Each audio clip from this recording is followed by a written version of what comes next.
সবচেয়ে বড় পাপ তিনটি। তার এক নম্বরে তিনি বললেন আল্লাহর সাথে শিরক করা। পাপের জগতে সিরিয়ালে এক নম্বর পাপ আছে শিরক করা। পাপের জগতে দুই নম্বর পাপ আছে ওকুকুল ওয়ালিদাইন, পিতামাতার অবাধ্য চলা। পাপের জগতে তৃতীয় পাপ আছে শাহাদাত জুরে, মিথ্যা সাক্ষী দেওয়া। চাঁপাইনবাবগঞ্জ জেলে কত মানুষ 10-15 বছর 20 বছর থেকে আছে, ও জানে না আমি কেন জেলে। জজ জানে না ঘটনা কি, উকিলও জানে না ঘটনা কি, সাক্ষীও জানে না ঘটনা কি।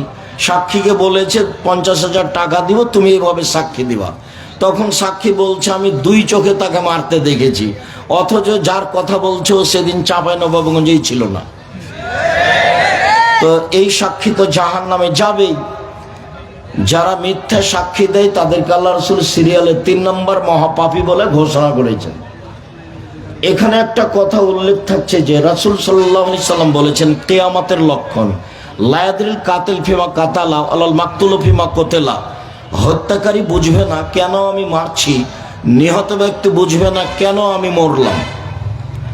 যে মারবে তাকে কেউ টাকা দিয়েছে, বলেছে অমুককে মেরে আসো, তখন ও ভাববে ব্যাপারটা কি, এ আমাকে মারছে কেন, একে আমি চিনি না, ও তো টাকার কারণে মারছে। আল্লাহ রাসূল এই কথাই বলছেন। ঠিক যে সাক্ষী দিচ্ছে সে তো জানে না ঘটনা কি, যে উকিল সেও তো জানে না ঘটনা কি, যে জজ সেও তো জানে না ঘটনা কি। সবটাই অন্ধকারের উপরে। লোকটা 20 বছর থেকে জেলে আছে, আহাল পরিবার ছেড়ে, তার নাম মিথ্যা সাক্ষী।